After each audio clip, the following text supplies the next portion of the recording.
Salut Julien. Salut Samir. Salut à toi qui nous écoutes et bienvenue dans ce nouvel épisode de la systémique du bonheur. Aujourd'hui, on te vient avec un tout nouveau sujet très intéressant. On parle toujours de psychologie, on parle toujours de comportement humain, de développement personnel. Exact. Alors aujourd'hui, on va s'intéresser à ta confiance en toi, comment la booster, et on va particulièrement mettre l'accent sur le sentiment d'auto-efficacité ou self-efficacy, comme on dit en anglais, qui est une théorie, qui est un sujet autour de la motivation qui a une place centrale justement en psychologie.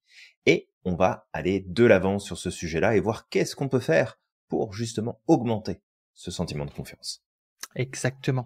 Avant de commencer ce podcast, on va t'inviter à liker, commenter, partager, bien sûr, en cours de route, là, pendant que tu es en train d'écouter ce podcast, encore une fois, pour nous aider à remonter en référencement et puis de faire connaître à un maximum de monde ces concepts que nous, on partage, qu'on essaye de vulgariser, qu'on essaye de démocratiser. Donc, Absolument. Julien, peut-être, pour commencer, Oui. Qu'est-ce que l'auto-efficacité? C'est quoi ce truc? Alors, l'auto-efficacité, c'est un concept qui est très important en psychologie et qui a été amené, entre autres, par le psychologue Albert Bandura, dans un modèle où il parlait justement de l'auto-efficacité, donc la self-efficacy. Et en fait, Bandura définit l'auto-efficacité comme le jugement qu'une personne porte sur ses propres capacités à planifier et à exécuter une action pour atteindre un résultat spécifique.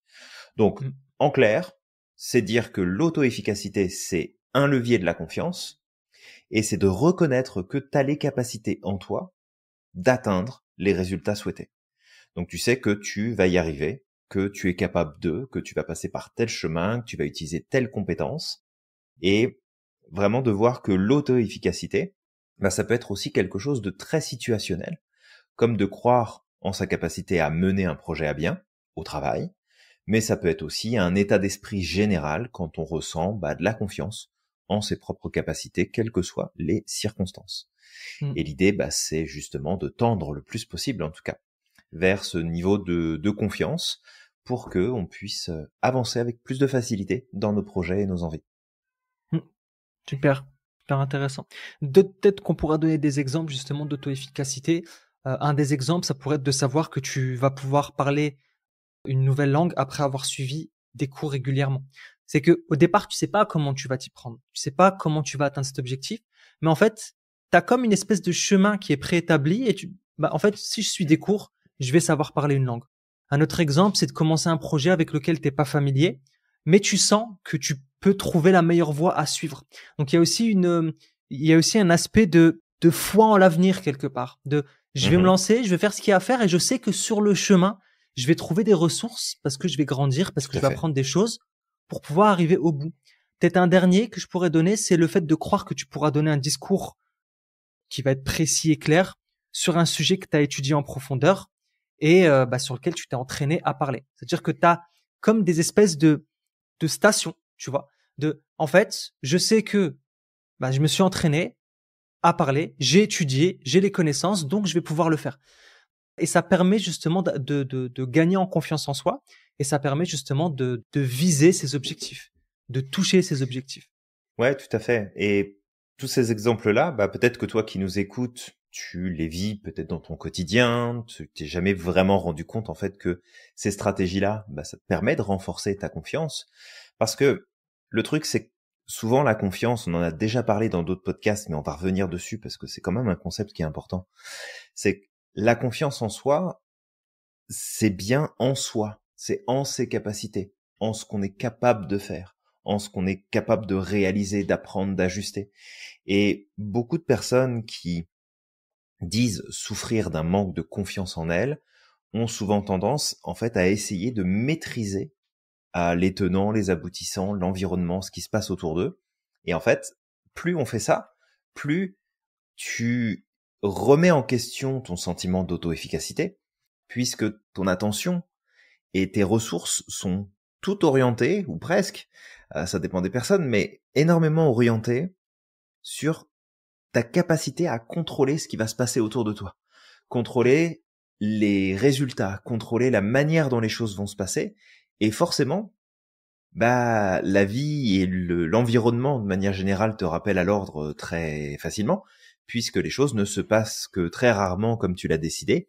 Parce que même si par exemple tu as planifié ton mariage depuis les 5 dernières années, bah tu peux être à peu près sûr que ton mariage ne se déroulera pas comme tu l'as prévu à 100%. Et Ouais. qu'il y aura des imprévus et qu'il y aura des choses qui fonctionneront pas.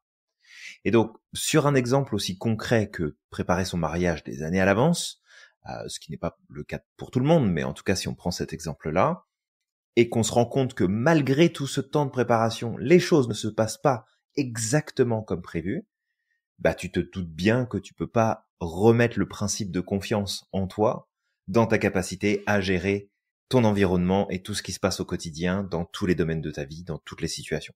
C'est impossible. Ouais. Fait que de Exact. bien garder en tête que, du coup, ce principe que Bandura nous amène, il est important.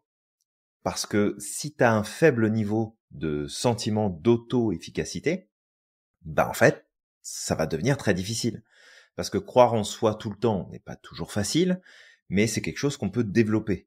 Et si tu te fixes les mauvais objectifs, si tu mets ton attention sur les mauvaises choses, si tu te critiques, si tu te juges, si tu remets en question tout, et surtout quand les choses ne se passent pas comme tu l'as prévu dans ta tête, bah forcément, tu mises pas sur ton sentiment d'auto-efficacité, tu t'en remets au chaos de ton environnement, et forcément, bah ton sentiment de confiance, il va partir en vacances à Cuba, et toi, tu vas te retrouver comme un con.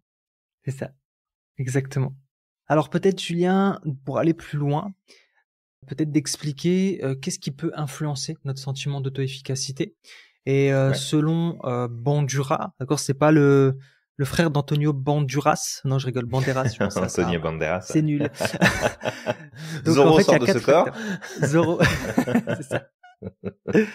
Donc en fait, selon lui, en tout cas, il y a 4 facteurs qui vont être des Mhm. contributeurs justement de ce niveau personnel d'auto-efficacité.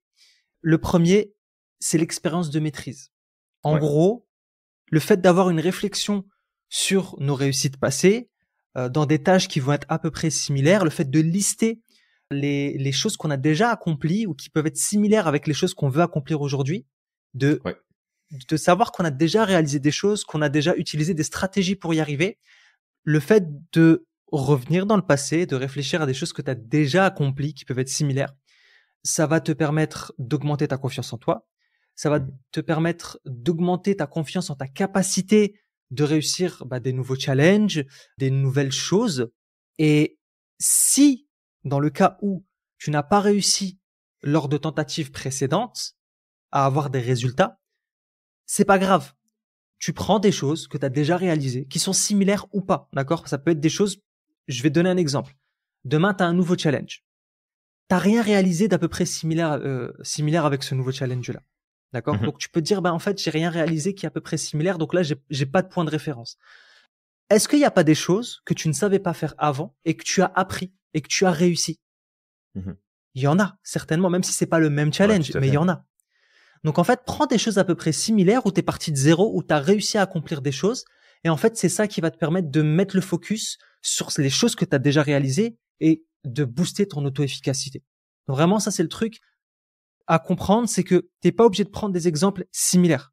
Tu peux prendre des Mhm. choses où tu es parti de zéro, où tu savais pas que tu allais pouvoir y arriver au début, mais tu l'as fait, et vas-y. Mhm.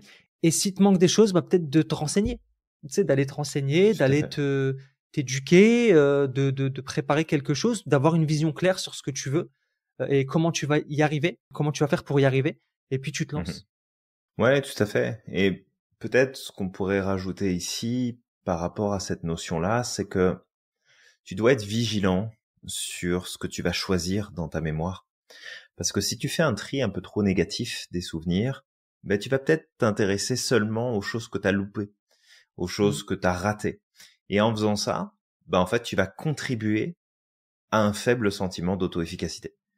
Parce que c'est sûr que si tu prends en référence tout ce que tu as loupé avant, bah ça va juste te confirmer que t'es pas capable d'accomplir quoi que ce soit aujourd'hui et ça va renforcer ton sentiment de manque de confiance. Donc de faire attention. Euh, Là, par rapport à ce que tu disais, Samir, sur le fait d'aller chercher de l'information ailleurs, ben, en fait, il y a un phénomène qui est super intéressant qu'on appelle l'expérience vicariante. Ouais. Et en fait, les expériences vicariantes, elles sont puissantes parce qu'elles agissent un peu comme des métaphores, si tu veux. Une expérience vicariante, c'est le fait de voir ou d'entendre parler de réussite des autres. Et là aussi, si tu passes ton temps à regarder des choses qui vont pas, qui fonctionnent pas, que tu es entouré de personnes qui ratent tout ce qu'elles entreprennent, que à chaque fois c'est ah ben j'ai pas réussi, ça marche pas, je suis pas capable, je suis pas ceci, je suis pas cela. Et ben en fait, tout ce que tu vas donner à consommer à ton esprit en termes d'expériences sur lesquelles tu peux te projeter, tu peux te faire une image, ça va avoir un pouvoir vicariant. Et ce pouvoir vicariant, il peut être négatif comme positif. Donc, les expériences vicariantes comme un facteur qui contribue, et un facteur essentiel qui contribue à ton niveau personnel d'auto-efficacité, en fait, Bandura nous explique que si tu passes du temps avec des personnes qui réussissent, si tu regardes des choses où les personnes s'expriment sur leur réussite, ce qu'ils ont accompli, ce qu'ils ont fait, si tu échanges avec des personnes qui te racontent leur réussite, si tu lis des ouvrages où on parle de réussite, bah en fait ça va venir s'imprégner et ça va venir faire partie de ce qui va te conditionner positivement pour te rendre compte que ah bah en fait il y a plein de gens qui réussissent, il y a plein de gens qui vont de l'avant, il y a plein de gens qui ceci, il y a plein de gens qui cela, et ça va contribuer à renforcer justement ton sentiment d'auto-efficacité. Deux choses là-dessus que j'aurais envie de préciser. La première, c'est que si jamais tu vis en ce moment dans un environnement et dans ton cadre social et tes connexions, t'as personne qui semble être un bon exemple pour vivre des expériences vicariantes. Ça peut arriver. Bon, eh ben, sache que c'est pas compliqué. Mets-toi sur YouTube, mets-toi sur les réseaux sociaux, connecte, regarde, écoute, lis des personnes qui réussissent, qui parlent de leur succès, qui parlent de leur réussite, qui parlent de ce qu'ils ont fait, de ce qu'ils ont traversé, comment ils ont réussi à dépasser ça, parce que même si t'as pas un contact direct avec la personne, eh bien, l'expérience vicariante sera présente, surtout, et surtout si tu répètes, toi, l'écoute, tu répètes le fait de regarder, de lire, de réentendre, de reprendre, en fait, ce qui est dit. Fait que ça, c'est la première chose. Et la deuxième chose par rapport à ça, ça va être de te surveiller aussi dans tes process de comparaison. Dans le sens où, si tu utilises les expériences des autres pour venir te comparer et pour dire ouais mais moi j'ai pas fait ça, oui mais moi j'ai plus cet âge, oui mais moi je suis pas là, oui mais moi je suis pas dans tel pays, oui mais moi j'ai pas telle compétence, oui mais moi je suis pas entouré par telle et telle personne, et bah du coup tu vas venir flinguer le principe des expériences vicariantes et tu vas simplement te rattacher à ce que tu connais déjà de toi et surtout tu vas mettre l'emphase sur ce qui fonctionne pas, ce que tu n'aimes pas, ce que tu ne valides pas, ce qui ne te soutient pas en fait dans ton effort vers la confiance en soi. Donc fais très attention. Si tu peux pas t'entourer de bonnes personnes, va les chercher par procuration à travers des magazines, des livres, des reportages, des émissions de télé, des vidéos sur YouTube, sur Insta, sur ce que tu veux. Et surtout, surveille-toi dans ta manière de recevoir cette information de façon à ce que tu n'entres pas dans ce process de comparaison négative où ouais, mais l'autre, il a réussi, mais tu comprends, il a 20 ans de moins que moi. Et puis, bah, lui, il a peut-être eu une éducation. Ouais, mais lui, il est bon dans ce truc-là. Donc, moi, je sais pas, donc je peux pas faire pareil. Fais très attention à ça parce qu'en fait, en faisant ça, bah, tu te sabotes dans ta confiance en toi. Exact. Maintenant qu'on a parlé justement des expériences vicariantes, le troisième point qu'on pourrait amener, c'est la persuasion verbale. Alors ça se rapproche un petit peu de l'autosuggestion, les affirmations positives. En fait, l'objectif là, ça va être soit dans un premier temps d'avoir des retours constructifs et positifs de la part d'autres personnes, ça peut arriver, d'accord, de demander d'avoir un avis extérieur en dehors de notre boîte pour pouvoir venir justement améliorer ce sentiment d'auto-efficacité et du coup notre confiance en soi. Soit dans l'autre cas, ça va être vraiment de le faire soi-même. Ça peut être aussi intéressant. On va donner peut-être une technique, justement, Julien, tout à l'heure, qui va être la technique des affirmations, peut-être qui peut être utile. Alors, tu sais, elle se fait différemment. Je te laisserai en parler. Mais en fait, le truc, c'est que ça va être, dans un premier temps, d'éviter les critiques sévères. Vraiment. D'éviter les critiques sévères, d'éviter de se manquer de respect, les insultes verbales, les abus vis-à-vis de soi-même. Parce qu'en fait, ça a l'effet inverse. On a souvent tendance à croire, en tout Tout à fait. cas, il y a beaucoup de personnes qui le pensent, que c'est en se mettant des coups de fouet, justement, qu'on va avancer. Et parfois même, c'est d'autres personnes qui pensent ça. Ça peut arriver. Moi, je me rappelle, j'avais un manager à l'époque. Lui, il pensait qu'en fait, c'était en mettant des coups de fouet dans le dos des gens, en fait, que les gens vont avancer. Sauf que ça peut fonctionner pour certains, d'accord? Mmh. Quand ça vient de l'extérieur, ça peut fonctionner pour Ouais. certains, c'est leur manière d'être motivé, mais pas pour tout le monde. Il y a des gens, ça va pas marcher. Par contre, quand c'est vis-à-vis de soi-même, ça marche pas. Il vaut mieux que ce soit en fait positif, en fait, que ça puisse orienter notre esprit vers quelque chose qui va être positif et qui va nous permettre vraiment d'avancer. Parce qu'à force de dire que je suis un bon à rien, que je vais jamais y arriver, de toute façon que c'est la preuve que, tu crois que tu vas avoir quoi comme résultat? Tu es en train de Mmh. programmer ton cerveau à voir que ce qui fonctionne pas. Même si ça fonctionne, tu vas dire que ça fonctionne pas. Tu vois, Oui. c'est ça le truc. Ouais, ouais, complètement. Complètement. Ton esprit va vraiment mettre tu vois, dans la journée, tu auras peut-être une quinzaine d'expériences positives. Il y a une chose qui va se passer négativement, tu vas dire de toute façon c'est toujours comme ça. Mais vraiment de Ouais. faire attention à ton discours interne. Ton discours interne et aussi le discours des autres. Julien, tout à l'heure tu en parlais, l'environnement est important. Si tu es entouré par des personnes qui vont être négatives, qui vont tout le temps être en train de te critiquer, de te juger, te rabaisser, change d'environnement parce que ça va pas t'aider ici dans ce Complètement. troisième pilier qui est la persuasion verbale. Je le redis, ce que tu te dis, ce que tu entends va soit nuire à ton estime, soit booster ton estime. Soit réduire Ouais. ta confiance en toi, soit la booster. Soit créer un sentiment d'inadéquation, soit créer un sentiment d'adéquation. Mais ça, c'est ton choix. C'est toi qui décides. Qu'est-ce que tu veux te raconter? Qu'est-ce que Tout à tu fait. veux te dire? Et qu'est-ce que toi, tu permets que les autres te disent? Si tu Ouais. recadres pas les autres, au moins de choisir un environnement positif. Oui, et puis te recadrer toi-même dans ton discours là. Ça. C'est super important. Ouais. Super, Je me merci. rappelle, Julien, moi, il y a une époque Mmh. aussi quand il y avait des personnes extérieures à moi qui essayaient de Mmh. me décourager, de me rabaisser, en fait, dans mes choix. En fait, ce que je faisais, c'est que je reprenais tout ce qu'ils me disaient et je le reformulais au positif. Tu sais, soit je le retournais contre eux, donc tu es en train de me dire qu'en fait, tu penses qu'à ma place, tu y arriverais pas. Tu es juste en train de Mmh. transposer ta vision sur la mienne, ou alors, en fait, je répétais le contraire. J'essayais de m'auto-convaincre du contraire Mmh. de ce qu'on me disait. Ouais. Ouais, En fait, je de toute recyclais. façon, Ouais.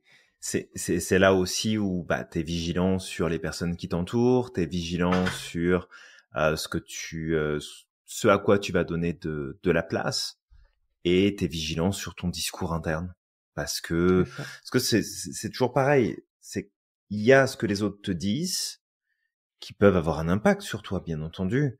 Mais cet impact-là, il est démultiplié à partir du moment où tu reprends ces mots-là et que tu décides de les porter toi-même. C'est ça. Donc c'est certain que de se faire entendre dire tous les jours que on est nul, qu'on n'est pas capable, qu'on n'y arrivera pas, etc. C'est pas aidant. Mais là où ça va vraiment faire du mal, c'est le jour où toi tu vas porter ces propres mots et tu vas le dire toi-même à propos de toi. Et là, ça va devenir compliqué. Parce que là, ça va prendre une tournure qui va être pas mal compliquée pour la suite. Pas C'est mal ça. compliquée. Vraiment. Alors merci pour ce troisième point, Samir. Je vais passer au quatrième, qui est la question des états physiologiques et affectifs. La manière dont tu te sens, mentalement et physiquement, c'est super important.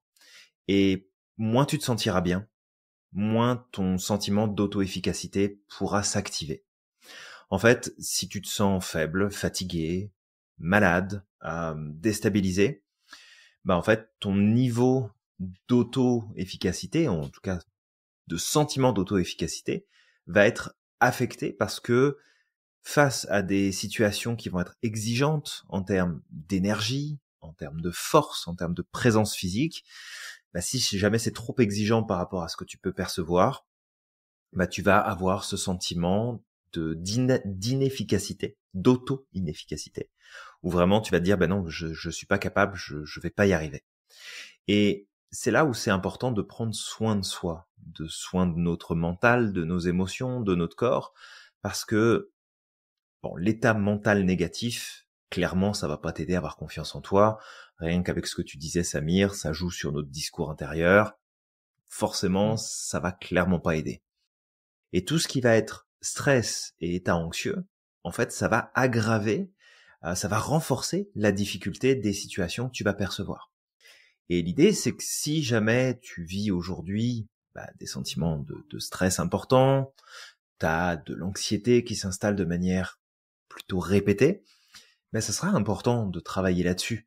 Parce que même si il y a une partie de toi qui peut se dire, c'est pas si grave, là en ce moment je suis un peu stressé, je suis un peu ceci, je suis un peu cela, en fait, ça va finir vraiment par t'impacter. Ça va finir par impacter tout ton fonctionnement.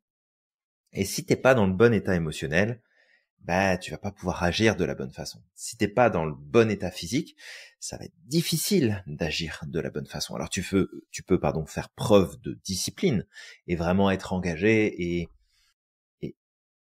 vraiment aller à fond, même si ça va pas, même si t'as pas le moral, même si t'es fatigué. Donc là, c'est parce que t'as une discipline, t'as un bouclier égotique qui est fort, t'es déterminé à aller au bout des choses. Mais si jamais c'est pas la grande forme, tu sais que de toute façon ça va être remis en question. Et j'ai envie de faire le parallèle ici avec souvent ce lien qu'on va faire entre si tu veux gagner en confiance en toi, fais du sport. Va à la salle de sport. Muscle-toi. Fais une activité sportive et développe ta confiance. Et en fait, il y a l'aspect activité physique qui joue un rôle très très important sur notre équilibre psychique, mental et émotionnel. Faut surtout pas mettre ça de côté. Mais il y a aussi le fait que, imaginons, tu décides d'aller à la salle. Et tu te dis, je vais faire un peu de cardio et je vais faire un peu de force, de résistance. Bon, parfait.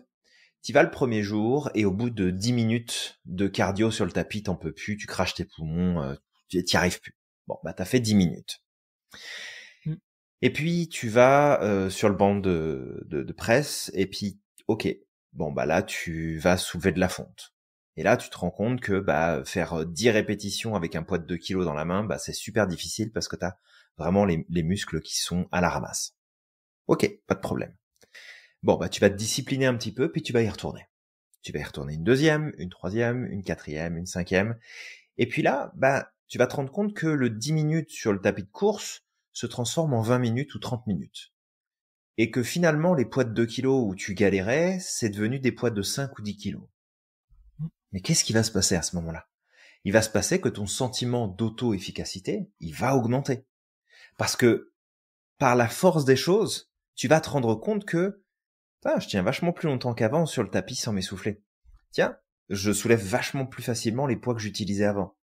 Et tout ça, ça va te renvoyer un signal très positif, ça va avoir une boucle de rétroaction très positive qui va venir renforcer ce que tu ressens au fond de toi, vis-à-vis de toi, de ton estime, de ta confiance. Et comme ça va changer également ton état physiologique et émotionnel, affectif, automatiquement, tu vas pouvoir progresser sur cette question de l'auto-efficacité. Donc ça, c'est vraiment le point sur lequel je voulais mettre l'accent en termes d'exemple pour que tu puisses comprendre, toi qui nous écoutes, en quoi ça va changer quelque chose. Mais vraiment prendre soin de tes émotions, prendre soin de ton corps, prendre soin de ton énergie, ça va jouer énormément. Parce que si t'es fatigué, t'es au fond du gouffre, t'as mal partout, t'es malade, t'as pas le moral, t'es déprimé, forcément que ça va être beaucoup plus compliqué pour pouvoir avancer. Exact. Du coup, ça rejoint effectivement ce que je te disais là, tu vois, Julien. C'est que quand je suis fatigué, forcément, je vais avoir des anciens comportements qui vont émerger. C'est des comportements qui sont ancrés en nous. On a beau travailler dessus. Le truc, c'est que c'est des mécanismes de défense. En fait, le jour où tu es fatigué, quelque part, c'est comme si tu baissais la garde. C'est comme si tu étais en plein combat et tu baisses la garde. Tu vas te prendre tous les coups. Et tu vas même pas le contrôler, tu vas même pas voir le truc arriver. Et je suis sûr que toi qui nous écoutes, ça t'est déjà arrivé de commencer peut-être un changement, commencer un challenge, entreprendre quelque chose de nouveau, et tu te rends compte que pendant, allez, je sais pas, moi, 2 semaines, 1 mois, 3 mois, tout va bien, tout se passe pour le mieux. Et à un moment, tu vis quelque chose qui va être difficile, tu vas commencer à mal dormir, tu vas commencer à mal manger, tu vas commencer à perdre tes bonnes habitudes, et d'un coup, tu retombes dans tes anciens comportements et tu te dis, punaise, j'ai tout perdu. En fait, t'as pas tout perdu. C'est juste que là, il faut que tu te recadres. Parce que cet équilibre-là, En fait, c'est le fruit de plusieurs. Tu sais, c'est comme des Legos en fait. C'est plusieurs Legos comme ça qui vont s'imbriquer les uns sur les autres. Donc, Tout à fait. le sommeil, la nourriture, le sport, ça c'est à la base en fait. C'est vraiment à la base. Si t'enlèves Ouais. ça, tout va s'effondrer. Donc vraiment, ça Ça va être compliqué, ouais. c'est bien. Ouais, c'est bien justement que tu l'as mentionné, Julien, Mhm. et de voilà veiller à ce que tu sois dans un environnement qui te permette d'avoir un certain équilibre. Et je vais le rappuyer dessus, Julien, tu l'as dit, c'est que au final, pour booster ce sentiment d'efficacité ou d'auto-efficacité, qu'est-ce qu'on fait? En fait, le cerveau, il a besoin de points de référence. C'est juste ça. Il a besoin de points de référence ou de points Mhm. de... Tu sais, le cerveau, il fonctionne par comparaison. Donc, aujourd'hui, tu vas accomplir quelque chose. Si t'as pas de point de référence où tu dis, bah regarde, en fait, moi j'ai déjà fait ça, j'ai déjà réalisé des choses, je suis déjà parti de zéro et j'ai appris telle chose. En fait, si tu oublies ces expériences-là, automatiquement, tu vas peut-être te dénigrer en disant j'ai rien foutu, j'ai rien fait. Et ça me rappelle un exercice qu'on fait, Julien, en tout cas que j'ai fait moi-même avec toi et que j'ai déjà donné à Mhm. des clients par le passé, c'est de demander à mes clients de faire une liste des 50 succès qu'ils ont eu dans leur vie. Alors quand tu Ouais. m'écoutes comme ça et que tu dis 50 succès, tu dis punaise, ça fait beaucoup, j'en ai pas eu 50. Eh ben si, t'en as eu 50. Bah T'en si, as eu si, t'en plus as eu que 50 50. même. Ouais. Ouais, faut juste creuser un petit peu parce que avec le temps, nos succès d'antan ne sont plus des succès. Je vais te donner un exemple. Si aujourd'hui je te dis comment t'as appris à marcher, bah je suis tombé plusieurs fois quand j'étais gamin.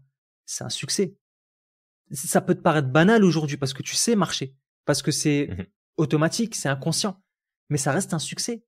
T'as eu ton bac, c'est un succès. T'as eu ton brevet des collèges, c'est un succès. T'as eu ton permis de conduire, c'est un succès. Aujourd'hui, tu me dis bah non, c'est bidon. Ah non, c'est bon, tout le monde. Bah non, c'était un succès parce qu'à Non, non, une c'est époque, un tu savais pas succès. conduire. C'est ça. C'est ça? Mhm. Tu savais pas Mhm. conduire, tu as dû tout réapprendre depuis le début. Quand tu as commencé à conduire un véhicule, tu savais pas manier la boîte de vitesse, tu savais pas manier le volant, tu savais pas manier l'embrayage. Bon, ici, ça se pose pas trop le problème parce que c'est tous des véhicules automatiques. On se Ouais, prend pour pas la trop la plupart, tête ouais. avec ça. Mais, euh, mais tu vois, en fait, tout cet apprentissage-là, ça s'est couronné par un succès. Ouais. Donc vraiment, moi, je t'invite, en tout cas toi qui nous écoutes, pour avoir des points de référence, d'essayer de lister 50 succès que tu as eu. 50 succès que tu as eu. Ça va prendre du temps, tu vas te creuser les méninges, mais tu en as certainement 50. Et ça peut être même des choses banales. Ça peut être la première fois que j'ai lu un livre. Il y a beaucoup de gens qui lisent pas. Et un jour, tu as Mhm. peut-être voulu lire un livre et tu l'as lu de A à Z. C'est un succès. Bah ouais. Parce qu'il y a plein de Ouais, gens qui n'ont jamais fini un seul bouquin. c'est ça. Il y a plein de gens qui n'ont jamais fini. Ça Exactement. paraît bête, hein, mais il y a énormément de gens qui n'ont jamais fini un seul bouquin, qui l'ont jamais lu jusqu'au bout, jusqu'à la fin, à la dernière page. Exactement. Donc, Peut-être que je ouais, vais ouais. donner un petit élément supplémentaire avant de te laisser Mhm. la parole, Julien. Mhm. Toute expérience que tu as vécue dans ta vie qui s'est soldée par un sentiment de fierté, c'est un succès. Peu importe ce que c'est. Si c'est le fait d'avoir fait Oui. tourner ton stylo sur le doigt et de faire un tour complet et t'étais content, c'était un succès parce que tu t'es peut-être entraîné pendant un certain temps. Si c'est le fait d'avoir fait craquer des noisettes entre tes deux fesses et puis t'étais fier de toi, c'est un succès. Pas de Absolument. problème, tu le notes. Tout fonctionne. Tout fonctionne. Alors merci Samir pour ce partage-là et puis effectivement de t'inviter toi qui nous écoutes à faire cet exercice. Vraiment, on te pousse à le faire parce que ça peut t'aider grandement. Mais encore une fois, fais attention, sois vigilant ou vigilante par Ouais. rapport à ton process de comparaison en disant ouais mais ça c'est pas grand-chose comparé à un tel qui a réussi à faire telle chose. C'est pas le but de l'exercice de se comparer là. Surtout pas comme ça en tout cas. Mm. Autre point aussi qui est quand même important, je pense qu'on peut évoquer ici. Alors c'est un autre concept que l'auto-efficacité, mais c'est ce qu'on appelle la théorie du locus de contrôle. Et en Le fait, cette locus toi-même. théorie-là, qui a été développée par le psychologue Julian B. Rother dans les années 60. En fait, ce locus de contrôle, il explore les croyances d'une personne quant à la mesure dans laquelle elle a du contrôle sur les événements de sa vie. Donc on revient un petit peu à ce que je disais tout à l'heure sur les erreurs qu'on peut commettre dans notre recherche de confiance. Et en gros, un locus de contrôle peut être à la fois interne ou externe. Et en fait, quand tu as un locus de contrôle externe, bah, c'est que tu crois que des forces extérieures à toi, comme le destin, la chance, déterminent les événements de ta vie. Et quand il y a un locus de contrôle externe trop fort, donc en gros, c'est que tu expliques que tout ce qui t'arrive ne dépend pas de toi, mais dépend de choses qui sont externes, et ben dans ce cas-là, ça peut poser pas mal de problèmes et ça peut grandement jouer négativement, bien évidemment, comme tu l'as compris, sur ton sentiment d'auto-efficacité. Parce que à ce moment-là, si ça dépend du destin, si ça dépend d'une entité extérieure, si ça dépend de tes proches, si ça dépend de ton patron, si ça dépend de la société, de la conjoncture, de la lune qui s'est levée à droite au lieu d'à gauche, peu importe, et ben dans ce cas-là, tes efforts, tu vas les juger naturellement comme, de toute façon, peu importe ce que je fais, ça changera pas grand-chose, le résultat ne dépend pas de moi. Donc l'idée ici, bien entendu, bah, c'est d'aller dans l'autre partie de la théorie du locus de contrôle et de se dire, bah, en fait, il y a un locus de contrôle interne. Et là où il faut pas se tromper, c'est que le locus de contrôle interne ne doit pas être orienté sur l'extérieur. Sinon, on revient sur ce qu'on disait tout à l'heure. C'est-à-dire que tu as le sentiment que tu peux tout contrôler autour de toi et en fait, tu prends claque sur claque, mur après mur, parce que bah, la vie te rappelle que t'as pas de contrôle sur elle. Donc le locus de contrôle interne doit vraiment se dire et être concentré sur qu'est-ce que je peux faire, qu'est-ce qui est en mon pouvoir, qu'est-ce qui fait partie de mes capacités, de mes compétences, qu'est-ce que je peux décider, modifier, changer, renforcer, supprimer, ajouter dans mon quotidien sur lequel j'ai un vrai sentiment de pouvoir, donc locus de contrôle interne, et qui aura un impact sur ce qui va se faire et ce qui va pas se faire. Parce que, je vais donner un exemple tout bête, mais imaginons que tu sois stressé à l'idée de passer un examen. Et c'est peut-être le cas, toi qui nous écoutes. Ce stress-là, tu vas peut-être partir en mode, ouais, et puis de toute façon, j'ai pas de contrôle sur les questions qu'on va me poser, et puis à tous les coups, on va me poser des trucs que j'aurais pas encore révisé, que j'aurais oublié, ou que je maîtrise pas. Du coup, ça sert à quoi que je travaille, etc. Bon, reprends ton locus de contrôle, remets-le sur l'interne. Est-ce que tu peux maîtriser un minimum ce que tu fais de ton temps? La réponse est probablement oui. Est-ce que tu es en capacité de lire, d'écrire, d'apprendre, de réviser, de te faire des fiches? La réponse est probablement oui. Est-ce que tu peux t'accorder du temps tous les jours, plusieurs fois par jour, plusieurs fois dans la semaine, pour réviser et t'assurer de bien intégrer ce que tu apprends? La réponse est probablement oui. Est-ce que tu es en mesure de pouvoir échanger avec d'autres personnes autour de ce que tu es en train d'apprendre dans tes cours avant de passer ton examen pour avoir du feedback, pour avoir des points de vue différents, pour t'entraîner avec d'autres personnes?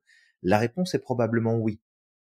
Si tu mets ton locus de contrôle sur des trucs que tu ne peux pas contrôler, c'est-à-dire qui va être l'examinateur, qu'est-ce qu'on va te poser comme question, sur quel sujet tu vas tomber, forcément, tu vas avoir un sentiment d'impuissance qui va s'installer. Si tu remets ton focus là où tu as du pouvoir, à ce moment-là, tu vas avancer, tu auras la note que tu auras en fonction du travail que tu vas faire et des capacités qui seront les tiennes à ce moment-là. Mais tu vas renforcer ton sentiment de contrôle, ton locus de contrôle interne. Ouais. Super intéressant. Ça, je connaissais pas le locus de contrôle interne. Là, je pensais que c'était une insulte au départ, quand je t'ai entendu, locus de contrôle interne, mais... Va donc te faire locuser, dis donc. C'est ça, exactement. moi, je vais redonner peut-être des astuces sans termes techniques, etc. J'ai donné le premier. La première astuce, c'est de faire la liste des 50 succès. L'autre truc que tu peux faire, j'avais dit que la vie extérieure, ça pouvait aider aussi. Donc, ça peut être de demander à 10, 15 personnes. C'est des outils qu'on a déjà donnés, d'accord, qui sont très simples à mettre en place, mais qui sont vraiment centrales. Ouais, qui sont hyper puissants. Donc, tu prends ton téléphone, t'envoies un mail et tu demandes à 10, 15, 20 personnes autour de toi, justement, peut-être quelles sont les qualités qu'ils te trouvent, qu'est-ce qu'ils te trouvent de positif, comment ils te perçoivent de façon positive. On s'en fout des défauts. On se concentre uniquement sur les qualités et sur les choses positives qu'on voit chez nous, d'accord? Parce que nous, notre objectif, c'est d'avancer. Et en avançant, nos défauts, ils vont venir se changer petit à petit. Donc, vraiment de demander ça, 3 qualités ou 3 choses positives qu'on perçoit chez nous. Tu fais une liste et du coup, une fois que tu auras cette liste-là, ça va te permettre aussi de pouvoir te t'aider à avancer également. Peut-être tu peux l'accrocher quelque part sur ton frigo, sur ton bureau, sur ta porte, peu importe, mais vraiment Mhm. d'avoir une espèce de, je te dirais, d'ancrage visuel, de dès que je vois le truc, je me rappelle de ce qu'on a dit de moi. Et Mhm. ça permet justement de soutenir mon, du coup, l'auto-efficacité et surtout la confiance que je peux avoir en moi-même. Complètement. Ouais. Alors bien sûr, il y a plein d'autres choses qu'on peut Ouais, faire. il y a plein de choses. Dans les autres idées, tu pourrais trouver soit un mentor, soit une personne pour te guider justement dans l'accomplissement de tes objectifs. Et un coach ou une coach à ce moment-là, c'est ce qui est conseillé, parce que tu sais quelque part le coach ou la coach est pas là pour t'expliquer ce que tu dois faire de ta vie et te trouver tes solutions à ta place, mais c'est un agent multiplicateur de rapidité, d'efficacité, de résultats, de Mm. performance. Et si tu veux justement avancer plus facilement et que tu as l'impression aujourd'hui, en tout cas ce sentiment d'auto-efficacité qui est faible, que tu manques de confiance et que tu sais que ça ferait une différence dans ta vie que de travailler sur ce sujet-là, eh bien sache que faire appel à un ou une professionnelle formée correctement, c'est l'idéal. Alors Ouais. là, je vais en profiter pour te glisser ce petit mot habituel, mais au sein de l'Institut Merlin, on a des super coachs, pas juste parce que c'est nous qui les avons formés, mais parce que ce sont des super coachs qui sont en capacité de pouvoir t'aider à démultiplier tes résultats, à prendre un raccourci vers ton succès, ta réussite dans tes projets.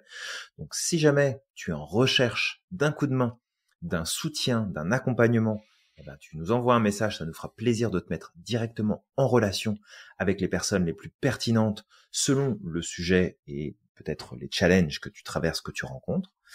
Et puis, si toi qui nous écoutes, tu commences à te questionner sur la suite de ta carrière professionnelle.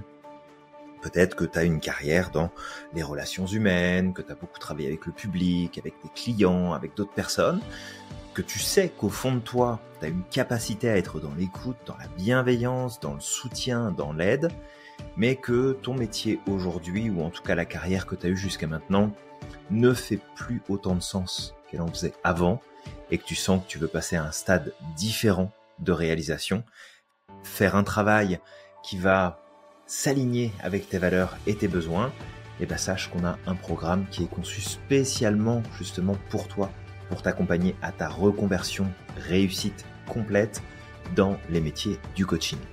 Donc, si tu as un projet, contacte-nous. Comme ça, on va pouvoir te présenter les différentes modalités de programme qu'on a en stock et surtout le parcours de A à Z qui va pas seulement te former et te certifier, mais qui va t'accompagner dans toutes les étapes de ton apprentissage, de l'acquisition des connaissances pratiques, avec de la supervision, avec de l'accompagnement. Et quand on dit de l'accompagnement à l'Institut, c'est pas juste un mot qu'on balance comme ça. D'accord ? On est là pour te donner les éléments, et puis on va continuer de t'accompagner aussi sur tout le développement de ton activité et ton installation professionnelle, et pas juste te donner une demi-journée de formation sur le statut que tu dois prendre pour t'installer professionnel.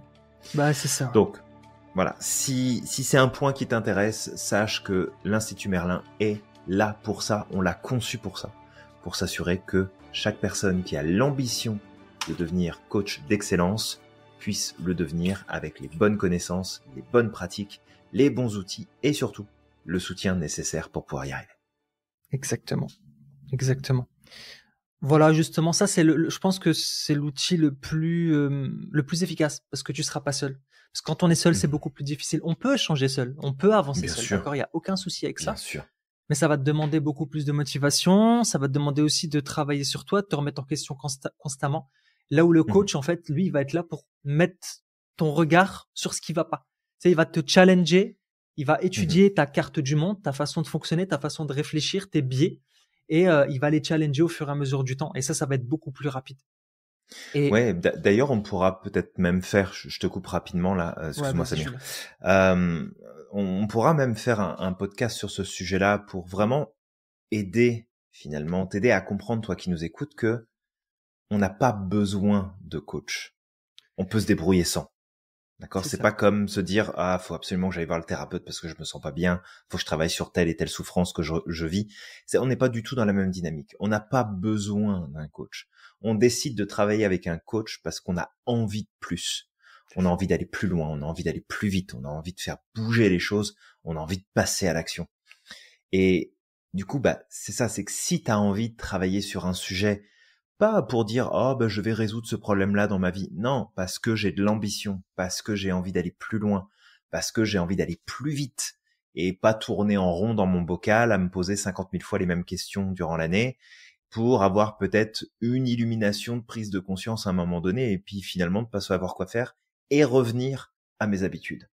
Et que si tu as l'envie vraiment de progresser, c'est ça comme tu dis Samir, c'est vraiment le ou la professionnelle vers laquelle tu trouveras des réponses pertinentes pour que tu puisses progresser.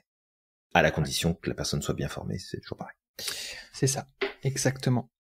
Alors peut-être, je vais redonner 2 outils simples qu'on a déjà donnés, Mhm. mais tu sais, qui peuvent servir. Tu sais que tu pourras les réutiliser là, pour ce sujet-là. C'est le journal de gratitude. Justement, le Ouais. journal de gratitude, c'est un super outil pour pouvoir te permettre de reprogrammer ton cerveau, de reprogrammer ta façon de penser, ta façon de voir les choses. Si tu as l'habitude de voir que ce qui va pas, ton journal de gratitude, il va être là pour t'aider justement à mettre le focus sur ce qui va aussi.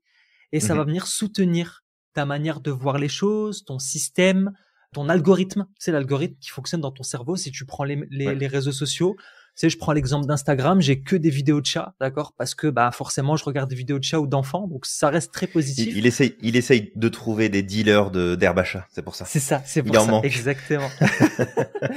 Pas mal, parce qu'il y en a pas beaucoup là à New Haven. Euh, Ah, c'est terrible, terrible, c'est terrible. ça, ça me manque à Baltimore. Et à côté, en fait, sur d'autres réseaux sociaux, je regarde par exemple sur TikTok. Pendant un moment, je suivais un petit peu d'actualité. Mhm. Et en fait, maintenant, j'ai que du contenu d'actualité. Et parfois, ça devient hyper anxiogène. Sur TikTok, c'est mon algorithme TikTok.